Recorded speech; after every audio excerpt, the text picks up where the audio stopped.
So far, we focused on creating our application that is based on microservices architecture. We created smaller deployable units which can be independently developed, tested, and deployed. We also saw a small glimpse of how our application can be scaled using replicas in Kubernetes. In this section, we are going to focus on resiliency and real-time scalability of our application.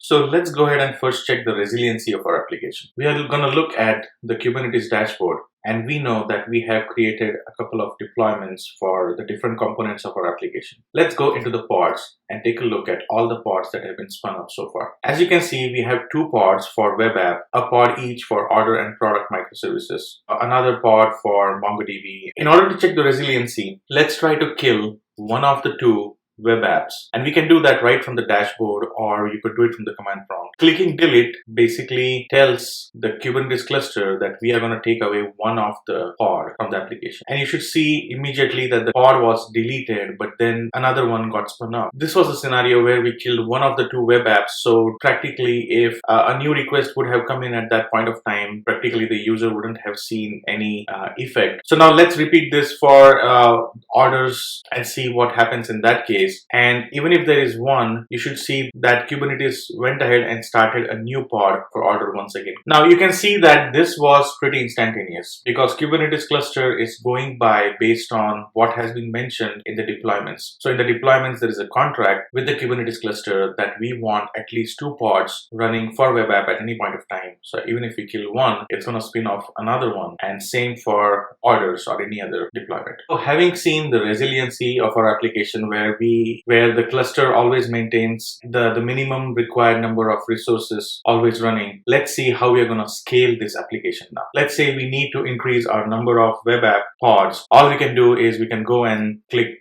scale, and we're going to say that now the desired number of replicas we need in our case is 4. So as soon as you see that, you're going to see that the contract now says that we need 4 pods, and Kubernetes cluster went ahead and created 2 more pods based on the same template that it used for the other 2. So let's go once again in the pod and see that now we have 4 web app pods running. Because we have now scaled our web app, let's assume that the reason was because there are a lot more orders coming in our application. We want to also scale orders equally, and we're going to say we need 3 replicas for our orders. So quickly go to the pods, and we'll see that 2 new pods for orders has been created, and now the status of our application is we have 4 web app tiers and 3 orders. Now this was an example of looking at resiliency and scalability from the point of view of fault tolerance or disaster recovery. Let's also look at resiliency from a standpoint of code deployment. So in this case, now what we're going to do is we are going to do a quick example of how we are going to modify our application and then deploy the changes on Kubernetes.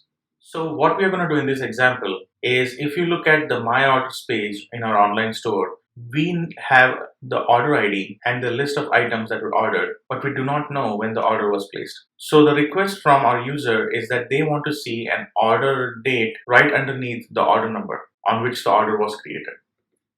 So the change in this case is going to be that we need our order to show the date at which the order was created. And for that, we need to add a order date as an attribute in our response to creating an order. Now, having done this, we would also want our front end to show that. Go into the UI, and under the My Orders page, we would want that date to be shown. So the order date is shown right underneath the order ID. Now that we have done the changes in both the backend and the front end, just like we saw when we were deploying the application for the first time, is we have to create a Docker container. Let's start with the UI component first. So obviously we got to build the UI component, and here we are going to build the UI component. Now that the UI component is being built, let's go ahead and create the Docker container. So the command to create a Docker container is docker build -t npm say. The name of our app was web app, and we're going to tag it as version 1.1.0. This is going to build a new container for our web app.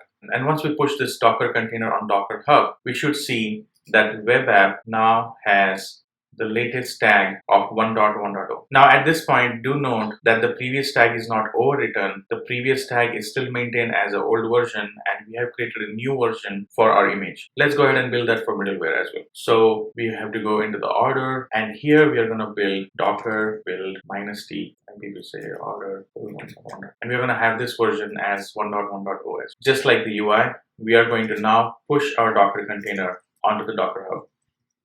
We have staged our Docker image containers on Docker Hub, but we haven't really used it in our deployment. And that we can see from our deployments on the Docker cluster, where we are still referring to the image with the tag 1.1. So let's go into the deployment for the order, and we are going to update the version from 1.0.0 to 1.1.0, and similarly for the web app. When we apply this deployment on the Docker container, we are going to see that the cluster pulls the latest image from the Docker Hub and runs our containers. So let's switch to the Kubernetes directory. So the command to push these new deployments is same as the last one, which is kubectl apply -f aids order. And let's go ahead and check in our Kubernetes dashboard, and we see that the order component is being built right now. And we now have order that is pointing to 1.1. Let's go ahead and also deploy the web app. And going back into the Kubernetes cluster on our Kubernetes dashboard, we're going to see that image has been updated, and so the web application is restarting. So at this point, our application is deployed completely. Let's go ahead, validate our changes have been pushed correctly by creating a new order. And this time, when we create a new order, it should be able to show us the date at which the order was created.